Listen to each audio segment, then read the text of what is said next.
Today we are talking about covert narcissism, of course, but I want to talk about it in regards to bullying. So imagine that you are a 7-year-old child and dad is a bully. He yells, he rages, he intimidates everyone. He controls the mood of the house. His demands are exceptional, and there's no room for mistakes, no room for, I'm even going to say, no room for anything that differs from whatever it is that he wants. So when asked a question by dad, you have to carefully choose your words. And you work really hard not to upset him, again, because of the bullying behavior. If you answer the wrong way, he blows up at you and maybe even strikes you or intimidates you like he's going to strike you. Very fear-driven, controlling mechanisms. So you are always worried about upsetting him. Talking to him is not safe. Now, what about mom in this situation? Maybe mom is a peacemaker. She's trying hard to tiptoe around dad and keep everyone happy. So she runs interference. She runs, like a buffer between you and your dad. And dad's anger then is often directed at her. Maybe he, is yelling at her, belittling her, bringing her to tears, and maybe even pushes her or hits her or throws her against a wall. This is certainly not an environment that promotes a feeling of safety. Even if this only happens like once in a while. What, like once a month? Once every 6 months? It doesn't matter. Even if it's just once in a while, a feeling of safety cannot coexist with this. Going to bed at night is not even safe. Their arguments in the middle of the night, they shock you out of a deep sleep. You're startled by the yelling, maybe the slamming of doors, maybe even the strike of a person to another person. So you try to hide under your covers and you cover your head with your pillow, trying to drown out the sound, but it doesn't work. And then in the wee hours of the night, dad drags you out of bed and forces you to pick who's right here, forcibly standing you between himself and your mom. And he demands an answer from you. Mom said this, but I think that. Who's right? The silence is deafening. All you can hear is your heart pounding out of your chest. Your mind is spinning in 1,000 directions. How many answers can I consider in a moment's time? In this tiny little speck of time, I've got 1,000 different things that have already gone through my head, and I'm paralyzed, can't even say a word. You clearly don't feel safe, and you shouldn't. Your feelings are quite valid here. I'm Renee Swanson, your host of the Covert Narcissism podcast. And what I have just described to you is a home environment that happens. This exists. This is what played out for my husband when he was a little boy.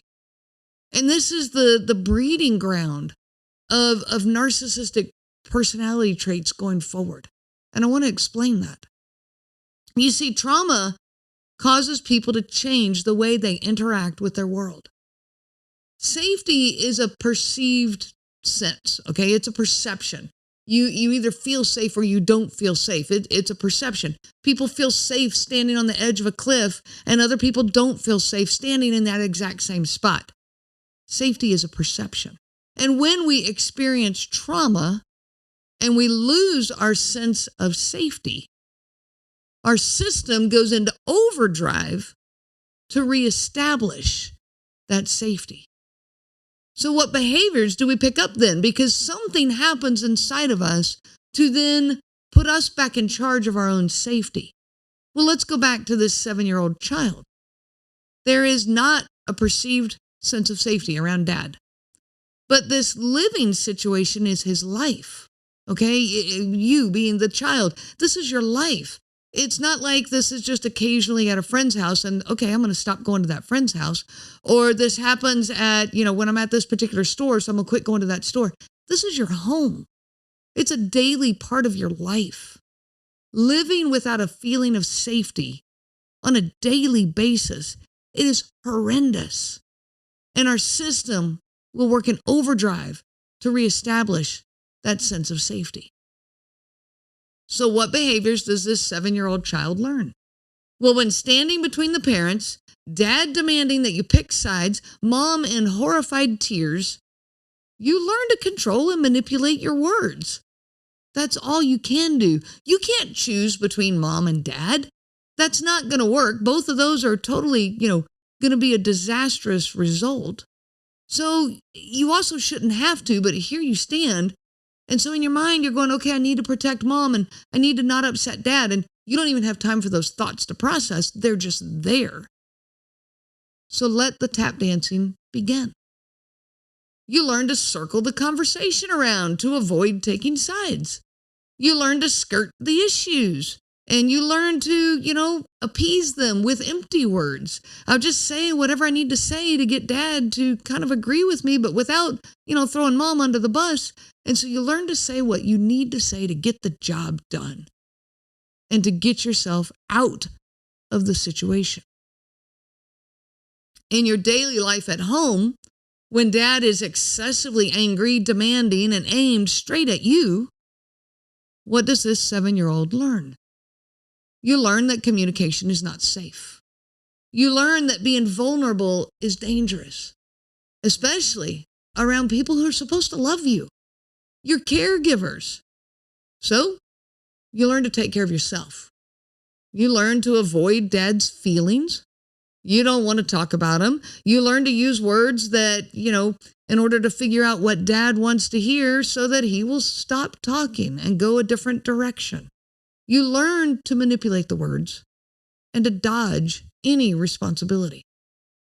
You also learn that it's not safe to be genuine or spontaneous. You learn that you cannot trust the words of your loved ones and you cannot trust their intentions, and so you build a wall around you. What about mom? What about when you're with mom? Mom pretends that everything's okay. She wants so badly for everything to be okay that she just is willing to shove everything under the rug. And she's going to overcompensate for dad's behavior. She convinces herself and this 7-year-old you that everything is fine. From a genuine desire to offset the damage that's being done, she just praises you for everything. So what does this 7-year-old learn from mom? That I'm great and wonderful, that everything I do is golden, and how to pretend that everything is just fine. How to forget about any of the problems and pretend like they just didn't happen. They don't exist. Let's just move forward in life. This lays the foundation for abuse amnesia. Ever heard of that? I've talked about it here before. Abuse amnesia. It's when the abusive behavior just seems to vanish. It just disappears into thin air. One night you're yelling and bickering and he's putting you down or he or she is putting you down and treating you so horribly. And the next morning it's, hey, what do you want for breakfast? Like it just went away. Never to be talked about again, never to be brought up again, never to be resolved, never to be reconciled. It just went to Never Never Land. In this Never Never Land, we just seem to return to this weird place of okayness. Things are just okay now. And everything kind of goes forward with some sort of, weird normalcy. It's like living in the Twilight Zone. You're going forward going, okay, did anyone else just see that? Does anyone else see what just happened? Did I imagine that? What is going on here? So you're wondering what happened to the issue that you just survived. Where did it go? Do I dare to bring it up again? No way. If they can pretend that it didn't happen, then so can I. And so we join them on this journey to Never Never Land. So let's go back to that 7-year-old. They grow up. Okay, I would say they grow up, but do they really? Okay, they grow up, they get taller, they get older.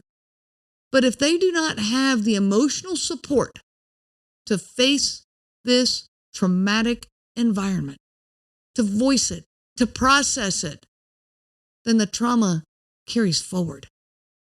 It gets passed on to others. Who are those others? Their future partner, their future children. That's where that trauma just passes right on. Remember what this child learned. They learned to manipulate conversations in order to keep themselves safe. They learned to skirt the issues and to say whatever is needed to get out of the situation, to pass the blame. They learned to dodge responsibility and accountability. They learned to not trust. They learned that vulnerability is not safe and should be avoided at all costs. So they learned to be defensive. They learned to forget about all the bad behavior as quickly as possible and let it all just disappear, to pretend like everything is fine. These learned behaviors that kept them safe as a 7-year-old becomes part of their daily life. This becomes how they interact, especially with those closest to them, the ones that make them feel vulnerable. Okay, it's our close family members, our close friends that bring about that sense of vulnerability because those are the ones we open our hearts to. But in trying to survive and avoid the trauma, instead they simply carry the effects of that trauma into the life of their family.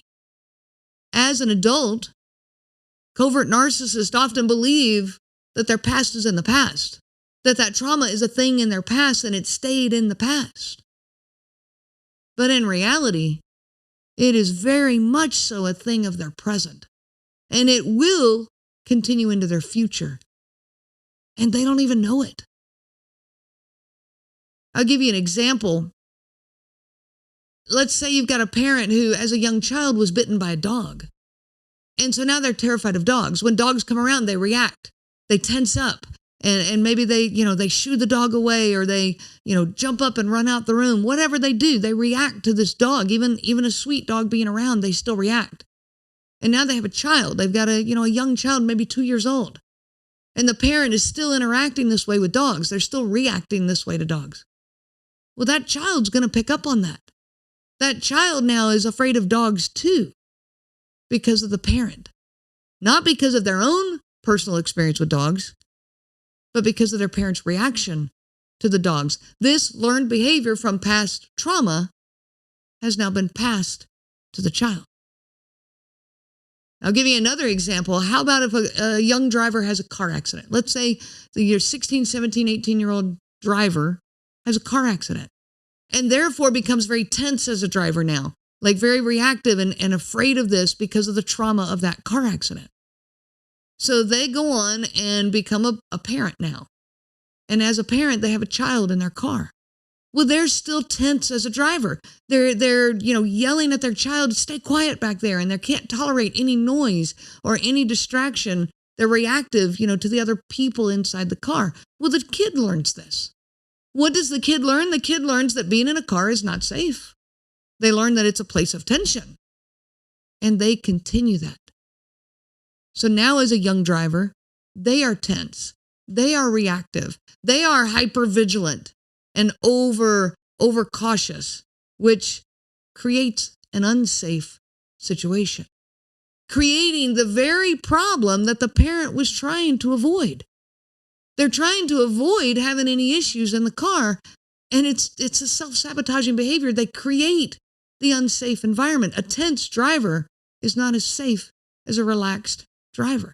So the parent's trauma becomes their child's trauma. Narcissistic traits are a form of self-protection from traumas that one has experienced. And if these were during childhood, this is before a child is old enough to have coping skills. They don't have enough life experience to know how to handle trauma. And this is trauma, again, that's happening on a daily basis in the home, in the place that's supposed to be safe. So they rely completely on their reactive survival skills. And if this is within their own home from their caregivers, they're also normalizing this behavior. They think every home is like their home. Every family is like their family. So they believe that this is normal and how everyone interacts. I'm going to tell you now, these are survival skills that are here to stay. My husband's childhood was filled with trauma, and I hate that. I absolutely hate it for people who live that way. Yeah, he had some good times and he has some good memories. But like I said, even if the trauma is only once a month or once every 6 months, it is still enough to take away the perceived sense of safety within your home. His father was aggressive, antagonistic, abrasive, and abusive to both my husband and his mom. So at a very young age, life became not safe.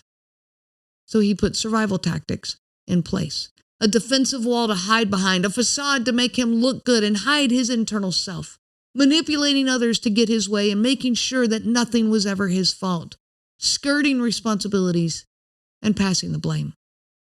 What were the effects of this? This left me and our kids feeling distant and hurt. His defensive wall left gaping holes in our relationships. No way to be close to him. No way to be vulnerable around him. No way to be spontaneous and genuine. Instead, we felt like everything was our fault and we carried all the blame. So the very thing that he was protecting himself against as a child is exactly what he created in his own home. Covert narcissism is self-sabotaging behavior. And I don't think he had any idea. His trauma became our trauma. This is why it is so crucial to do some trauma healing, both for yourself and then learn to help your children. I have recently become certified in trauma coaching, and I do offer individual trauma-informed coaching. It's time to help our kids while they're still young. I will be focusing more on this in my podcast, and if you want to set up a session with me to talk about this, visit my website. It's www.covertnarcissism.com. It is time to break these cycles. Narcissism is a generational curse. It just gets passed from one generation to the next. And this is how. It's time to break these cycles. I wish you so much peace on your journey of healing.